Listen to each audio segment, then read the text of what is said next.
Masechet Brachot, résumé du Daf Kaf Aleph.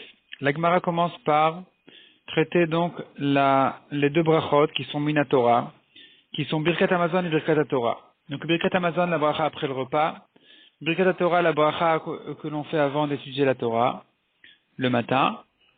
Ces deux brachot-là sont obligatoires Minatora. Les autres brachot ne sont que des Chachamim, Min Rabanan. La Gemara propose de dire que de même qu'il faut faire ces deux brachot-là, après le repas et avant l'étude de la Torah, de même, on apprend même par un Kal Vachomer de dire que il faudrait faire la bracha avant le repas et après l'étude de la Torah aussi. La Gemara repousse le Kal Vachomer, donc finalement, il ne nous reste plus qu'avant l'étude de la Torah et après Birkat Hamazon. Et après le repas. Et après le repas, c'est là où on doit faire les brachot minatora. Mais après l'étude de la Torah ou avant le repas, les brachot qu'il y a à faire, quand on les fait, ce n'est pas minatora, ce n'est que midrabanan. La Gemara ensuite continue et dit, quelqu'un qui a un doute, s'il a lu le schéma ou pas, dans le doute, il n'a pas besoin de refaire le schéma. Parce que, selon Shmuel, le schéma n'est pas une obligation minatora, elle n'est que de Rabbanan. Dans le doute, on ne doit pas refaire. Par contre, quelqu'un qui est dans le doute s'il a dit la bracha de Emet Viativ ou pas, dans le doute, il doit la refaire.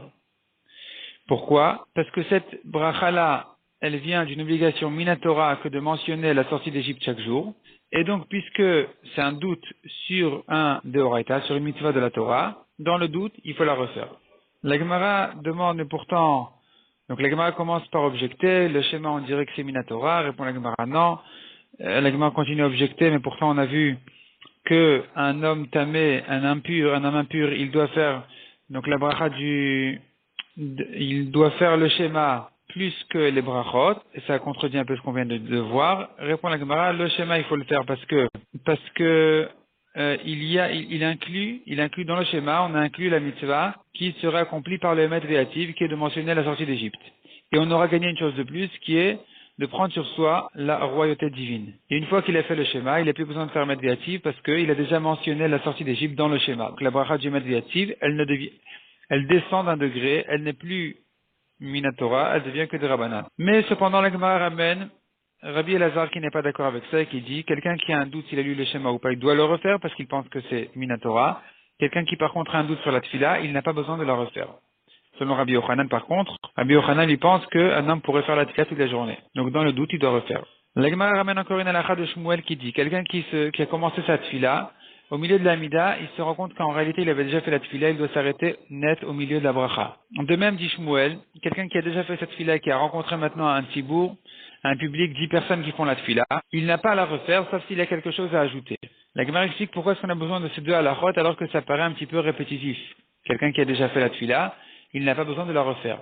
Donc s'il la refait, il s'arrête au milieu, et s'il vient la commencer, même si maintenant il trouve 10 personnes, on a dit qu'il n'a pas à la refaire, donc ça paraît un petit peu répétitif, et la Gemara explique pour quelle raison on a quand même besoin de ces deux halachot-là. Ensuite la Gemara dit quelqu'un qui rentre à la choule, il voit 10 personnes qui ont déjà commencé la tfila, et il veut commencer lui aussi alors qu'ils sont déjà au milieu. Est-ce qu'il a le droit de commencer ou pas? Alors, selon un avis, il faut qu'il puisse terminer la Hamida avant Modim du Chazan. Selon un deuxième avis, il faut qu'il termine la Hamida, il faut qu'il puisse terminer la Hamida avant la Kdusha. La Gemara dit que tout le monde est bien d'accord que la Kdusha ne se fait que parmi 10 personnes. On ne peut pas faire la Kdusha seul. C'est-à-dire, même celui qui pense que il peut faire la Kdusha seul, c'est qu'à condition qu'il est parmi 10 personnes. Et la Gemara apprend du passage, donc il faut 10 personnes pour faire la Kdusha et pour faire toutes les autres paroles de Kdusha comme Barechu, etc. Tout ça, ça ne se fait que par 10 personnes. La Gemara ramène des psukim dont on apprend ça. Cependant, dit la Gemara, selon tout le monde, on ne peut pas s'arrêter au milieu de la Hamida pour répondre à la Kdusha, pour répondre à quoi que ce soit. En ce qui concerne le Kaddish, Yesh Merala Mevarach, nous avons une marloquette, est-ce qu'on peut s'interrompre au milieu de la Hamida pour répondre au Kaddish, oui ou non? La halakha est qu'on ne peut pas s'arrêter au milieu. La Gemara ensuite retrouve l'histoire du Baal Keri. Baal Keri, c'est un homme tamé, un homme impur. Selon Rabbi Yehuda, on a vu qu'il peut faire la bracha. Le schéma, selon Rabbi Yehuda, on a dit on a vu dans la Mishnah de quelle manière il lit le schéma. Mais en tout cas, Rabbi Yehuda est venu ajouter qu'il peut même faire, il doit même faire les brachot d'avant et d'après le schéma.